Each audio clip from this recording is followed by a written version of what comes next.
Hi, welcome to this video. In this, we will briefly understand about the chakras, energy centers. See, chakras are nothing but the intersection point of the nadis. See, energy flows throughout the body through the nadis. Nadis are nothing but subtle channels through which the energy flows, just like how electricity flows through the wires. The energy flows through the nadis throughout the body, and those nadis, they intersect at a different points. So those intersection points, we call them as chakras or energy centers. So we have 7 major intersection points, just like how we will have a junction box where the wires meet. So these intersection points of the nadis, we call them as chakras, and we have 7 major intersection points or 7 major chakras in our system. So where they are located, so let's briefly understand that. The root chakra, we call it as Mooladhara, that is located between our genital and anus, that we call it as Mooladhara. The next is the second chakra, we call it as Swadhisthana, which is above our genital, so that is Swadhisthana. The third is Manipuraka, which is above our navel, that is Manipuraka. The fourth is Anhata, which we call it as heart chakra, which is located at the heart region. And the fifth is Vishuddhi, which is at the throat. The sixth is Agna, just where eyebrows meet, so that we call it as Agna. And the seventh, we call it as Sahasrara, at the top of the head. So these are the 7 major intersection points or the chakras or the energy centers. How the energy is functioning in those centers determine the health and well-being of each one of us. How the energy is functioning within those energy centers will determine not just my physical health, even the mental health. So if there is any imbalance in those energy centers, not just it affects my body, even it affects my mind. So each of those energy centers, they govern the organs around those centers. For example, the second center, which we call it as Swadhisthana, that is responsible for the functioning of our reproductive organs, reproductive system. If there is an imbalance, if there is a lack of energy in that particular center, then there will be some issues related to our reproductive system. The third center, which we call it as Manipuraka, if there is imbalance in that energy center, if that energy center is not very vibrant, then that gets affected to our digestive system, the pancreas, all those stuffs which are at the abdomen region, the lung, the organs which are at the abdomen region. So they are governed by this energy center. If the energy is very balanced, if the energy is very vibrant in that center, then all these things, the pancreas will be functioning well, the digestive system will be working optimally. So everything will be at its best if the energy is more vibrant in that particular center and it is fully balanced.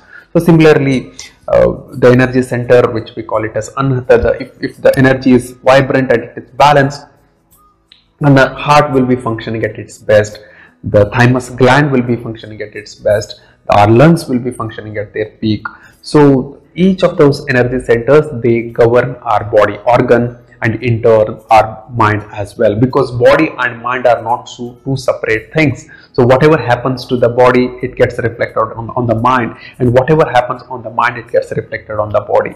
See, body is just a gross form of the mind, and mind is just a subtle form of the body. So they are not two separate things. Whatever, even if when the body gets affected, it reflects on the mind, as I said, and the vice versa. So when the energy is if there is an imbalance in the energies in these centers, it not just affects our body, it even affects our mind. If the energy is absolutely balanced in these centers and it is very vibrant, then our body will be at its peak, even our mind will be absolutely balanced. So that is the beauty of this practice of chakra meditation, wherein we will consciously work to make that energy center more vibrant and balanced. We need to bring that balance in those energy centers. Most of the time, these energy centers, there will be blockages in these energy centers.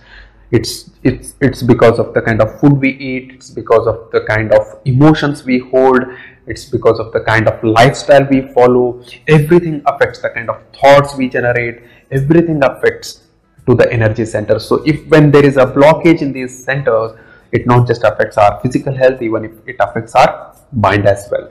So with this chakra meditation, what we will be doing is we will be trying to bring a balance. We will try to restore the balance in those energy centers by moving our awareness to each of those energy centers and generating a love and gratitude towards the center itself, because those centers are working round the clock for our health and well-being. So what we will be doing is we will be moving our awareness towards each of the energy centers.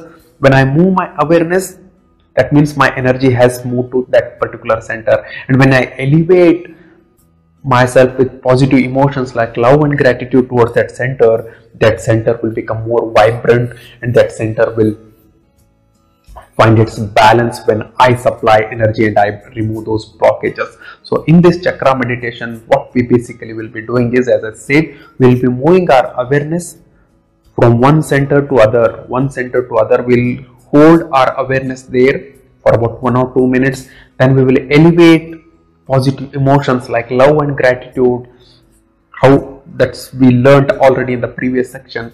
And that love and gratitude which I generate, so that love and gratitude I will direct towards that energy center itself. So by holding my awareness, I will direct love and gratitude, and that love and gratitude I will direct to that energy center. So for each of the energy center, from Mooladhara, again please note, you should be knowing that where that center is located, because that is where you should be moving your awareness with your eyes closed in the practice. So Mooladhara is between your genital and anus. The Swadhisthana, the second chakra, is above your genital. The third is Manipuraka, which is above your navel region, about 3 to 4 fingers above. Then the Anahata, the heart region. The Vishuddhi, the throat chakra. The Agna, and the Sahasrara 7. So we will be consciously moving our awareness and holding there. We are going to hold our awareness there for 1 or 2 minutes, and then we will elevate positive emotions like love and gratitude, and we will send that emotion towards that center, and that center will become more vibrant, and that center we will be restoring the balance in that center, and all the energy blockages will be removed as we move from one center to another. So this practice not just helps you to bring certain kind of balance in your mind, it also helps your physical health. It also helps your body heal itself.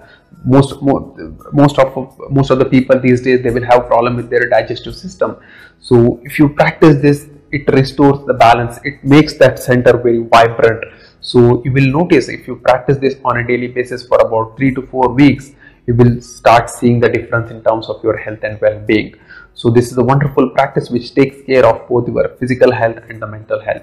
So on the other side, we'll get into the practice again, like in the previous section. For the practice, you should be sitting absolutely straight with your palms open. You should be relaxed with your eyes closed. Just put the earphone, just listen to the practice and just follow the instructions. And once you understand the practice after 1 week or so then you need not to be listening to my instructions, because once you know the practice, then you need not to put the phone. You can directly get into the practice on your own. So I look forward to connect on the other side, wherein we will get into the practice of chakra meditation. Thank you. Thanks for watching.